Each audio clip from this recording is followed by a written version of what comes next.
श्री सद्गुरुदेवाय नमः। जय श्री गणपति देवाय नमः। ओम सर्वमंगल मांगल्ये शिवे सर्वार्थ साधिके शरण्ये त्र्यंबके गौरी नारायणी नमस्तुते। श्रीमद्देवी भागवत महापुराण तृतीय स्कंद 5वां अध्याय। ब्रह्मा और शिवजी का भगवती की स्तुति करना।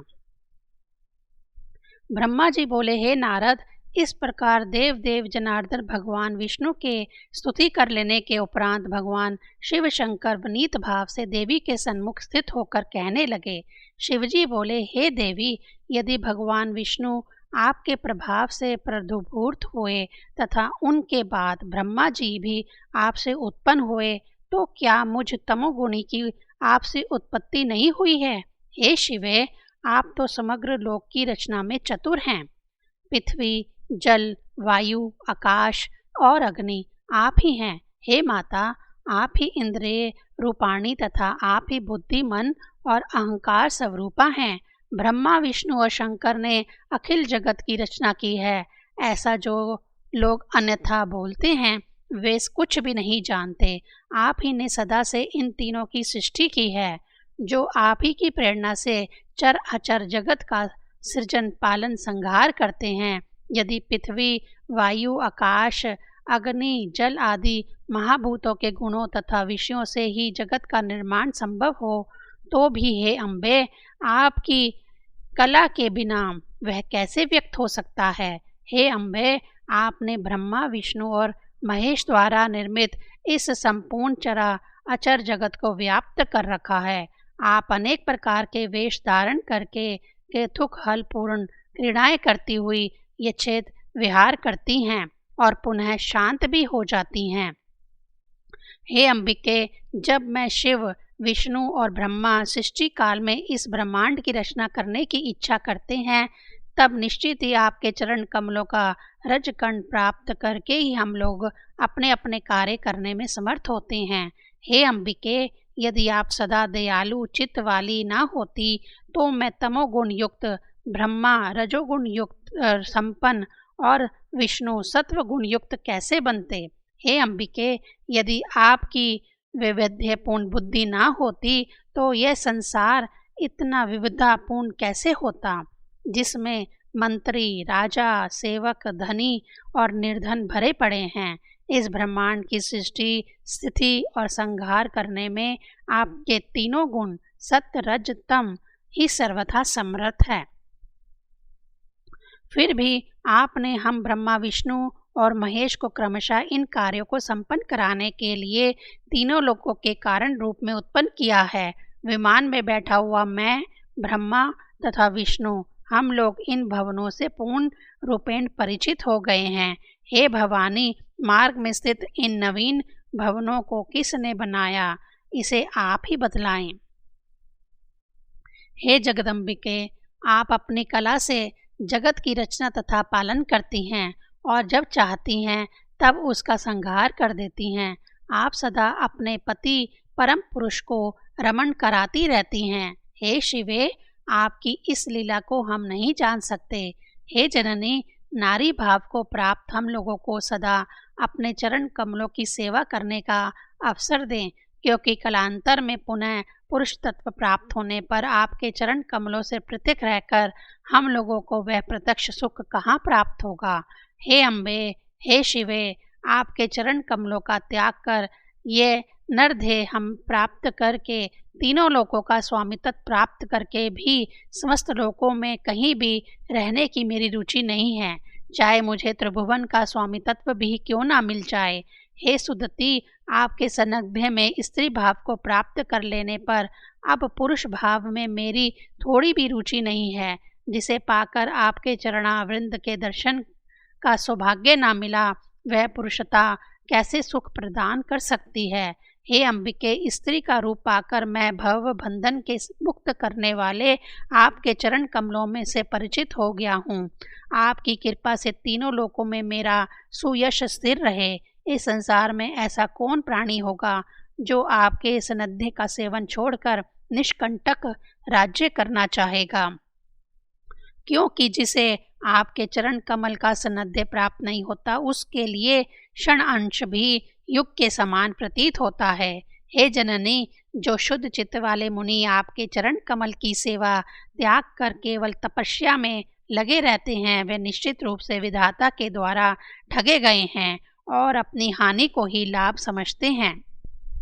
हे अजय, आपके पदारविंद के पराग की सेवा से जैसे मुक्ति इस संसार सागर से प्राप्त होती है, वैसी मुक्ति तपस्या, इंद्रिय दमन, समाधि तथा विभिन्न वेद विहित यज्ञों से भी नहीं होती। हे जगदम नहीं होती। हे देवी, यदि आप मेरे प्रति दयालु हैं तो मुझ पर दया कीजिए और अपना निर्मल, अद्भुत, सर्वश्रेष्ठ एवं विशद निर्वाण मंत्र ओम ऐं ह्रीं क्लीं चामुंडाई विच्चे मुझे प्रदान कीजिए, जिससे उसका निरंतर जप करके मैं सर्वदा के लिए सुखी हो जाऊं। पूर्व जन्म में मैंने निर्वाण मंत्र की दीक्षा पाई थी, परंतु वह मुझे अब सिमरण नहीं रह गया है। इसीलिए हे तारके, हे जननी, आज पुनः वह मंत्र मुझे प्रदान कीजिए और भव सागर से मेरा उद्धार कीजिए, उद्धार कीजिए। ब्रह्मा जी बोले, हे नारद, अद्भुत तेजस्वी शिव जी के ऐसा कहने पर जगदम्बा ने स्पष्ट शब्दों में नवाक्षर मंत्र का उच्चारण किया। उस मंत्र को ग्रहण करके शिव जी बहुत प्रसन्न हो गए और भगवती के चरणों में प्रणाम करके वहीं पर स्थित हो गए। उस समय संपूर्ण कामनाओं को पूर्ण करने में समर्थ, मुक्ति प्रदायक तथा शुभ उच्चारण से संपन्न उस बीज युक्त नवाक्षर मंत्र का जप करते हुए शंकर जी यहाँ वहाँ विराजमान रहे। संसार का कल्याण करने वाले शिव जी को इस प्रकार बैठा हुआ देखकर उन महामाया के चरणों के समीप मैं बैठ गया और उनसे कहने लगा, हे जननी, वेद सभी लोगों को धारण करने वाली तथा सनातनी आप भगवती की कल्पना करने में अकुशल है। ऐसी बात नहीं है, क्योंकि साधारण कार्यों में उन्होंने आप भगवती की चर्चा नहीं की है। यदि वे आपको ना जानते तो सभी यज्ञों तथा हवन कार्यों में आपको ही स्वाहा देवी के रूप में प्रतिष्ठित कैसे करते। इसीलिए आप तीनों लोकों में सर्वज्ञ के रूप में विख्यात हुई। मैं सृष्टा हूँ, मैं अत्यंत अद्भुत संपूर्ण ब्रह्मांड का निर्माण करता हूँ। इस चरा अचर त्रिभुवन में मुझसे बढ़कर समर्थ दूसरा पुरुष कौन है।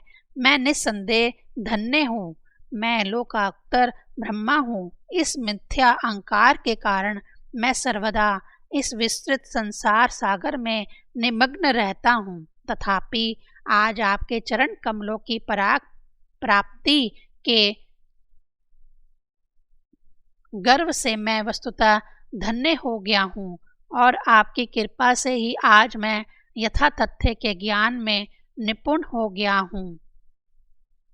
संसारिक भय का नाश करने में दक्ष मुक्तिदायिनी आप परमेश्वरी से मैं यही प्रार्थना करता हूँ कि मोह निर्मित महादुखदायी भव बंधन से मुक्त करके आप मुझे अपनी भक्ति से संबंधित कीजिए।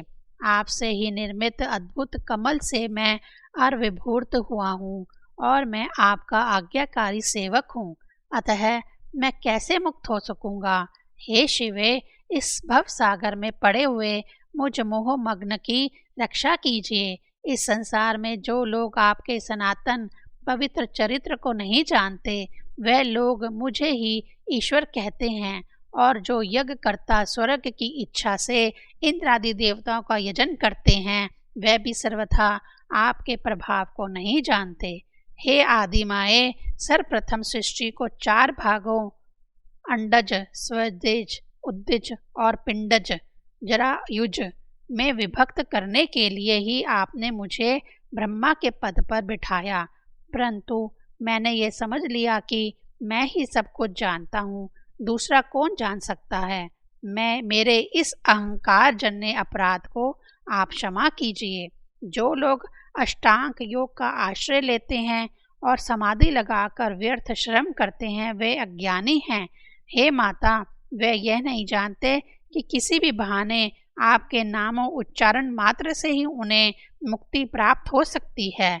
कुछ लोग सांख्यवादी तो आपके नाम का आश्रय छोड़कर विमोहित हो तत्वों की संख्या के फेरे में पड़े जाते हैं, क्या वे इस भवसागर में मूर्ख नहीं हैं?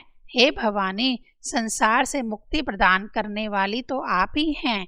हे अजय, जिन विष्णु शिव आदि ने परम तत्व ज्ञान का अनुभव कर लिया है, वे क्या आधे निमिष मात्र के लिए भी आपके पवित्र चरित्र तथा शिवा, अंबिका, शक्ति, ईश्वरी आदि नामों को विस्तृत करते हैं? क्या आप विश्व की रचना करने में समर्थ नहीं हैं? हे आदि सर्गे, आपके दृष्टि निरपेक्ष मात्र से ही यह संपूर्ण विश्व 4 प्रकार के अंडज, स्वदेश, उद्दिग, पिंडज, जरायुज जीवों के रूप में शीघ्र विभक्त हुआ है। इस प्रकार मुझ ब्रह्मा की सृष्टि तो आप अपने मनोविनोद के लिए करके पुनः स्वतंत्र भाव से जो चाहती हैं वह करती हैं। महाप्रलय की स्थिति में यदि महासागर में आप मधुकैटभ से विष्णु की रक्षा ना करती तो वह सृष्टि पालक कैसे बन पाते, और यदि आप सबके संहारक शिव का संहार ना करती तो वे मेरे भूमध्य से कैसे प्रकट होते। आपका जन्म कहाँ हुआ, इसे ना तो किसी ने देखा और ना सुना, और कोई यह भी नहीं जान पाया कि आपकी उत्पत्ति कहाँ हुई। हे भवानी, एकमात्र आप ही आदिशक्ति हैं, अतएव वेदों ने इसी रूप में आपका वर्णन किया है। हे अम्बे, आप ही की शक्ति से प्रेरित होकर मैं सृष्टि करने में, विष्णु पालन करने में तथा शिव संहार करने में समर्थ होते हैं। आपकी शक्ति से विलग रहकर अब हम लोग कुछ भी करने में सक्षम नहीं हैं। जिस प्रकार मैं ब्रह्मा, विष्णु और शिव उत्पन्न हुए हैं, उसी प्रकार क्या अन्य प्राणी उत्पन्न नहीं हुए अथवा विद्यमान नहीं हैं या उत्पन्न नहीं होंगे, किंतु अल्प बुद्धि वाले प्राणियों के लिए विवादास्पद तथा अत्यंत विचित्र आपके इस लीला विनोद से कौन भ्रमित नहीं हो जाते। वे आदिदेव ईश्वर अकर्ता, गुणों से स्फुट होने वाले, निष्काम, उपाधि रहित तथा निर्गुण हैं। फिर भी वे आपके विस्तृत लीला विनोद को भली भांति देखते रहते हैं। ज्ञानी जन ऐसा ही कहते हैं। मूर्त और अमूर्त भेदों से युक्त इस संसार में आपसे पूर्व वह ही परम पुरुष थे। ज्ञान तत्व पर सम्यक प्रकार से विचार करने पर यह सर्वथा सिद्ध होता है कि अन्य तीसरा कोई भी नहीं है। यह सिद्धांत है कि वेद वाक्य को कभी मिथ्या नहीं समझना चाहिए। वेद ब्रह्मा को आदित्य और एक बताते हैं, तो फिर आप क्या हैं और वह ब्रह्मा क्या है और वह ब्रह्म क्या है। यह विरोध मेरे हृदय में महान शंका उत्पन्न करता है। आप मेरे इस संदेह का निवारण करें। इस प्रकार द्वैत अद्वैत के इस विचार में डूबा हुआ मेरा शुद्र मन निश्चित रूप से शंका रहित नहीं हो पा रहा है। अब आप ही स्वयं अपने मुख से मेरी इस शंका का निवारण करने की कृपा करें, क्योंकि अनेक जन्मों के पुण्य योग से ही आपके चरणों का यह सानिध्य मुझे प्राप्त हुआ है। आप पुरुष हैं अथवा स्त्री, यह मुझे विस्तार पूर्वक बतलाएं, जिससे मैं आप परम शक्ति को जानकर भव सागर से मुक्त हो जाऊं। 5वां अध्याय समाप्त। ओम ऐं ह्रीं क्लीं चामुंडाय विच्चे।